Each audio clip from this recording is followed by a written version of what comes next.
क्या आपने कभी सोचा है, अगर हमें भगवान ने बनाया तो भगवान को किसने बनाया, और जिसने भगवान को बनाया उसे किसने बनाया? क्या ये एक कभी न खत्म होने वाली कड़ी है, या फिर कहीं कोई ऐसा बिंदु है जहां से सबकी शुरुआत होती है?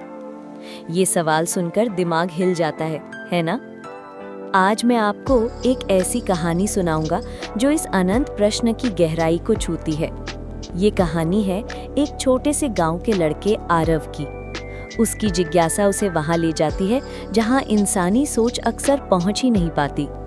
तो आइए चलते हैं आरव की उस यात्रा पर जो शायद हमारे दिल में भी नए सवाल और नए जवाब जगाए। गांव का एक मासूम बच्चा था आरव। वो हर शाम खेतों के किनारे बैठता, आसमान की ओर देखता और तारों को निहारते निहारते एक ही सवाल पूछता, अगर भगवान ने हमें बनाया तो भगवान को किसने बनाया? उसकी मासूम आंखों में ये सवाल जलती हुई लौ की तरह था। वो ये प्रश्न अपने गुरु से भी पूछता। गुरु बस मुस्कुराकर कहते, बेटा, ये सवाल ऐसा है जैसे समुद्र की गहराई मापना। जितना गहराई में जाओगे उतनी और गहराई मिलेगी। लेकिन आरव संतुष्ट नहीं होता। उसे लगता, अगर मैं उत्तर न खोजूं तो मेरा जीवन अधूरा है। एक दिन वो गांव छोड़कर जंगल चला गया। नदी किनारे बैठा, आंखें मूंद ली और ध्यान में डूब गया। दिन बीते, रातें बीती, भूख, प्यास, ठंड सब सह ली, लेकिन उसका मन सिर्फ एक ही प्रश्न में अटका रहा। और फिर एक रात आसमान बिल्कुल शांत था। चांद की चांदनी पेड़ों पर उतर आई थी। तारे मानो चमकते दीपक की तरह टिमटिमा रहे थे। तभी उसके भीतर से एक स्वर गूंजा, तुम उत्तर खोज रहे हो, पर ये उत्तर शब्दों में नहीं, अनुभव में है। कारण और परिणाम का नियम भी मैंने ही बनाया है। समय और स्थान भी मेरी ही देन है। मैं शाश्वत हूँ, बिना आरंभ और बिना अंत के। आरव घबराया। उसने पूछा, लेकिन अगर हर चीज का कोई कारण है तो आपका कारण क्यों नहीं?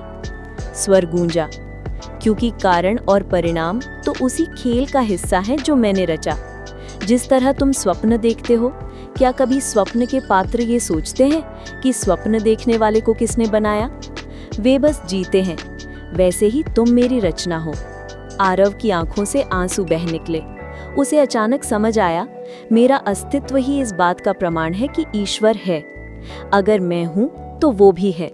उस रात आरव ने पहली बार महसूस किया कि कुछ सवालों के उत्तर किताबों में नहीं, बल्कि अनुभव में छिपे होते हैं। और उस रात के बाद उसने कभी ये प्रश्न नहीं पूछा कि भगवान को किसने बनाया। अब वो आसमान की ओर देखता और बस मुस्कुराकर कहता, धन्यवाद कि तुम हो और मैं हूँ। दोस्तों, इस कहानी से हमें ये समझने को मिलता है कि हर सवाल का उत्तर शब्दों में नहीं, बल्कि एहसास में होता है। सोचिए, क्या आपने कभी ये सवाल खुद से पूछा है? अगर हाँ, तो ये कहानी आपको कैसी लगी? कमेंट में बताइए। और अगर आपको ये विचार गहराई में ले गया हो तो इसे अपने दोस्तों के साथ जरूर साझा कीजिए, क्योंकि शायद ये सवाल उनके दिल में भी कहीं छिपा हो। याद रखिए, हमारा अस्तित्व ही ईश्वर का प्रमाण है। हम हैं, इसलिए वो है।